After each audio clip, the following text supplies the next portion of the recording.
Hey everybody, Matt here, bringing you another video in our Brave New World Minecraft series. Last time we got the storage facility behind us completed, got a few projects done around here to make the area a little more suitable for the granary. That's right folks, it is time to build the granary. Now that we have the storage facility done, now it's time to build a place to store all of my foodstuffs. It's going to be a really fun trip today. I'm going to be using a little bit of redstone logic to make this thing fancy. So sit back and enjoy the build.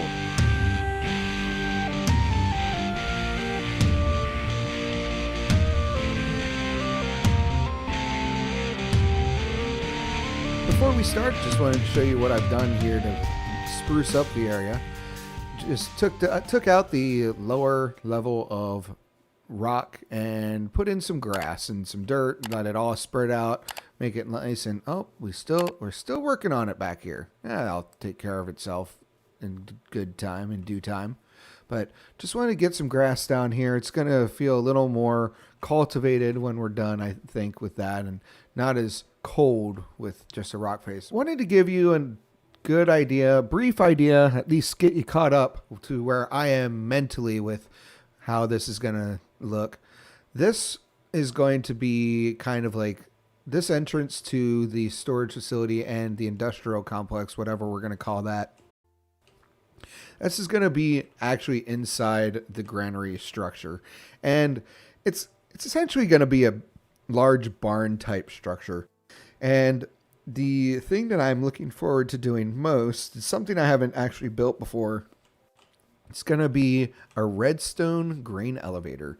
So I believe in episode 2, I talked about how I'm going to have like a little crane and gantry system that's going to act like it's bringing all the foodstuffs, anything that's grown up on the surface, it'll bring it all down here. Well, then villagers and peasants would then take the supplies and put it into the granary. I'm going to have redstone take it from a chest and then put it all up into a system of chests that would come back down, so that you only really have to access the bottom chest, but there's going to be a ton of storage for wheat. It'll be more wheat than I will ever need, but you know, I like to be prepared. So we're going to start laying out a little bit of a cobblestone outline of what we're going to do, and it's going to go through a lot of different iterations as the idea evolves. You saw what happened with the storage facility, but let's see what we can come up with here. All right, I had a bit of a rethink here, and while the original design was going to work mostly, as soon as items came out of the first dropper down here, the whole system would lose power and would no longer transport whatever was going through the elevator up all the way and then into the chests. So I need to have every single one of these droppers powered, and I think I figured it out. So we're gonna see if I can get this right here. All right, let's see. So we need a comparator. Oh crap.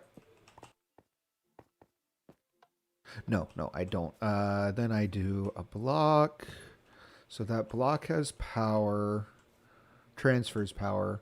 Then I need that. Yeah. I need a block on top. So now that block is live. And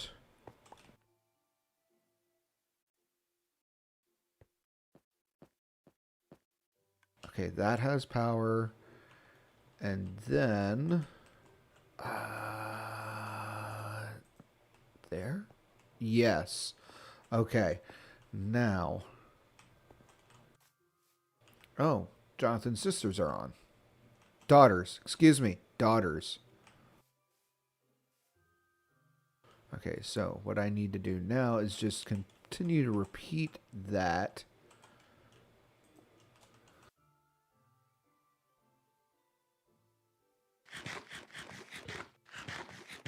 Let's eat so I don't start taking damage and think something's killing me.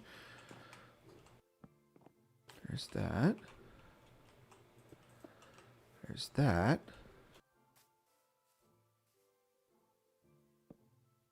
Perfect. Block there. Block there. I need a block. Nope, wrong.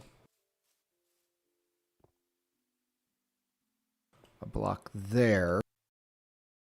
Redstone torch. Redstone. Sweet. Okay. All right, let's go ahead. Oh, can't function. I think that's done. Unfortunately, I screwed up. I just realized I screwed this up. Oh, I needed to be able to put it into a hopper system. Now, this is where the chests are going to go. So I need a little bit of andesite for a base.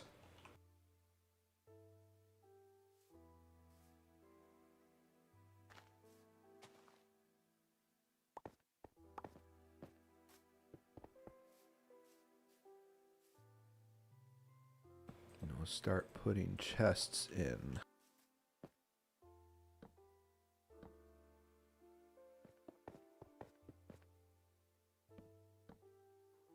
Oh.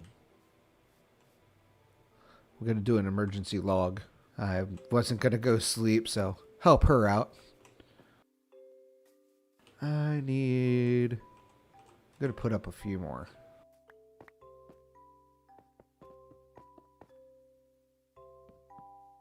Okay, I think that might be it. I had to reroute the hopper system in front, and I had to redirect the top dropper to spit sideways instead of up. Okay, just do one redstone dust.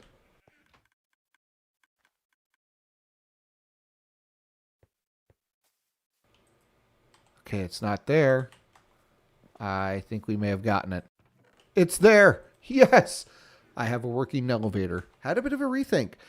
I am very pleased with this grain elevator, but I want to take it another step further. I'm going to have multiple grain elevators here. So this is going to be wheat or carrots or potatoes or any number of one of the crops that's out there in Minecraft. My brain is addled at this point, but we'll get there. But I'm going to build a couple more of these. All right, moment of truth. Let us go ahead. You know what? We're going to use a hopper. Let's go ahead and see if they all work. Still, I had to do a couple reference things here just to make sure. Okay, it's clicking. There it is. Oh, that delay kind of spooked me.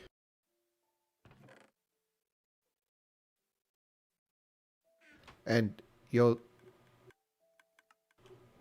Oh, perfect. You'll see that I actually went down to one chest because it didn't make sense to have more than one chest.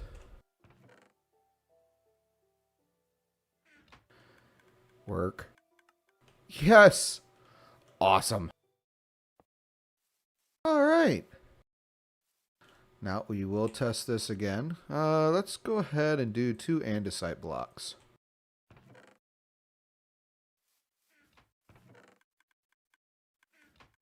That one's going. This one's going. There's 1 andesite. 2 andesite. Okay, I have 3 working grain elevators here.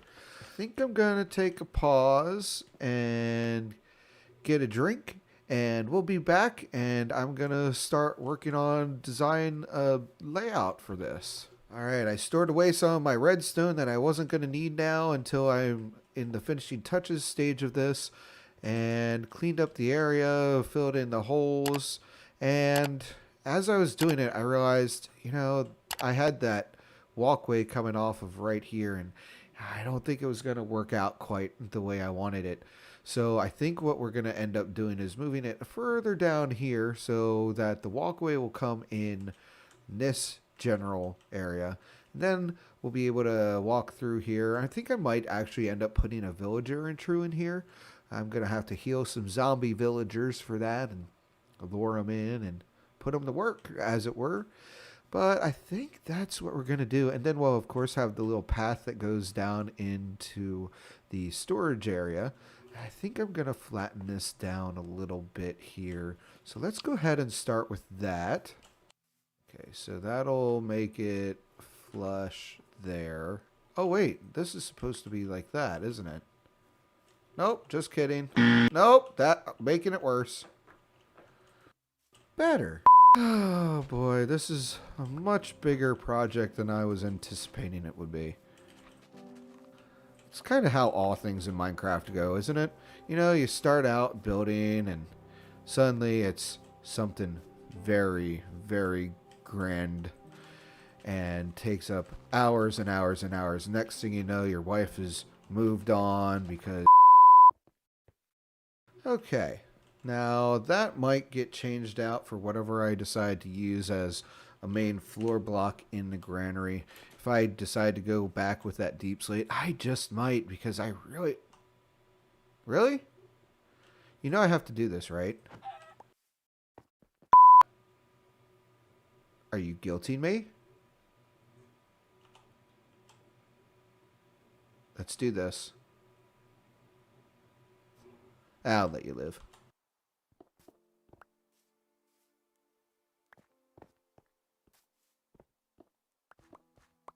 Oh, really? Really, buddy? You know what? You know what? I need you. Come here. I'm gonna keep you.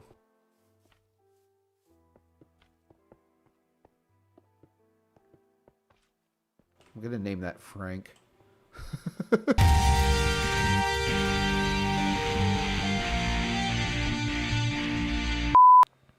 Wait. Why don't I hear Frank? Oh, it despawned! Frank! You left me!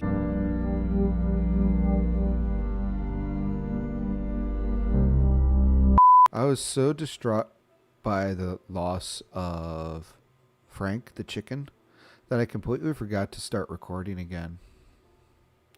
A lot of things have changed. So I guess you're just going to get a little tour. Okay. So the granary, majority of the granary structure is now done. The walls are done. Oh, gonna fall.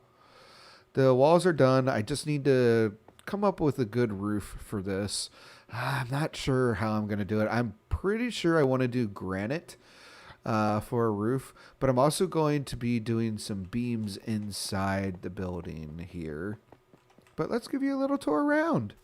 And you pretty much just saw it, but so this is going to be the entrance. These are little cutouts for redstone lamps. Once I put them in, they'll be powered by a redstone block in the center here. So we'll have one on two on the outside and two on the inside here. I'm going to dress up the ceiling once I get the roof on. I also have to cover these up. Well, we'll do that right now. Boom and boop. And we'll come over here. Boop, boop. Nice. That looks good, right? I think so. I'm going to probably have exposed rafters, beams through the roof here. Which means I really shouldn't be doing granite if I'm trying to keep this any kind of realistic. You know what? I'm probably just going to do a log roof. And I'm probably just going to do a spruce roof just because that's kind of the main resource I have. You know, I said it in my last video when I was building the storage facility. I want to keep this feeling a little authentic. So that means using the resources in the area. But I also want to give this more of a Mesa Verde feel and not just a stone castle that's built into a mountainside like Helm's Deep in Lord of the Rings. And The problem I have with that is Mesa Verde was built primarily of sandstone. The Native Americans built their structures out of the cliff dwellings were built primarily out of, I believe it was, oh no, Phantom. Mesa Verde was, I believe, mostly constructed of sandstone blocks. And in order to get sandstone, I need sand. And sand in Minecraft doesn't really exist outside of the desert and along beaches or rivers. So sandstone is really not going to be a thing, which is kind of sad because I think it would look kind of cool in here. I mean, maybe a little darker. The closest I could come to that would using materials around here would be granite or dirt, and that's just not acceptable. Oh, there's John. He's been having some technical issues tonight. But I think that's why I'm going to be going largely with andesite, because it is an abundant resource here. I'm going to mix in some granite, especially on this back wall. Do a bit of, let's glide over here. There we go. John's definitely having some sound issues. But I think I'm going to do almost like an accent here. I'm going to probably try and do some sort of pattern with granite against this back wall. Since it's facing up against the mountain, it won't show through to the outside. So I think that'll look kind of neat. You know, as I'm saying all this, there's another YouTuber, a small YouTuber that I really enjoy watching, their channel, and I'll link it down below and list it in the end credits. Their channel is Archeoplays, Archeoplays. Archeoplays is an awesome Minecrafter that bases their builds and videos off of how the real world works, not necessarily based on the Minecraft game mechanics. And it's really neat perspective where they bring their archaeological background into playing in a survival world. Basically, they've transformed this game into a really entertaining teaching tool. Archeoplays has also recreated some really awesome structures from around the world, all the while educating the watcher on that site or landmark. I highly recommend their content. If you like Minecraft and enjoy world history, do yourselves a favor and check Archeoplays out. Archeo, we love you over here at Phantom Llama's Den. That's all. We'll get back to it now. And we're back. Just got done working on the granary down here. As you can see, a lot of progress has been made. I say done. It's not done, but major progress. And I think we're probably pretty close to the end of this episode. But wanted to give you all an update. It's been a minute. I had to take the night off. I was getting tired. But let's take a look here. Just did a bit of a modification to my standard roofs. I learned how to do this. Gosh, I was late to the game on how to do a proper looking roof, and I'm pretty happy with it. Goes all the way around, gives a nice little overhang. Not really an awning, but definitely a nice little overhang to protect people that want to get out of the elements. I guess they really don't need to because of the overhang of the cliff. But still got the little drop-off area for each of the kind of crops that... What are you looking at, buddy? We'll go inside here, and I'm honestly pretty happy with how this turned out. Again, this is a modified version of how I do most of my roofs. I wanted to have the ceiling exposed, have some rafters. I might put in some more logs for just visual support, but I haven't quite decided yet. The problem with this building is I didn't count out how long it was, so it's not symmetrical in any way. These designs are a very uncultured person's attempt at giving a nod to Native American artwork and the designs that they do in tapestries, in their designs, their flooring, that kind of thing. And I'm honestly really happy with how this turned out. I might make it a little more ornate down the road, but for now, this is a good place to have it set up and way to look. And I'm going to be carrying this little motif, this little design over into several of the buildings. So all it is granite diorite. There I go, using diorite again, unironically. And then I finally have a use for my oxidized copper. I think it really looks good. It's almost that, I want to say turquoise. Somebody correct me if I'm wrong. But carried the deep slate and the quartz, almost said ivory, over from the storage. Oh, hi. What else I'm going to do, I'm probably going to add in some other chests for the lesser common foods like the beets, apples. I'll probably throw some kelp in here for some seaweed, like that dried kelp. Throw some, not bamboo, but sugar cane, because this is going to kind of be this storage for all the produce. I might build like a little mini meat locker off a wing here down the road. But for now, it'll probably all just be kept in a chest over here. But yeah, this is the granary. I'm calling this project just about done. We'll do the, oh, fell. Anyway, that's going to do it for this video, everybody. I hope you enjoyed it. If you did, don't forget to hit the like button. If you really liked it, go ahead and hit that subscribe button and hit the bell icon for future videos. Please don't forget to go and check out Archaeople's channel. It's amazing. Can't say enough good things about them. Until next time, as always, make it a great day, and we will see you in the next video.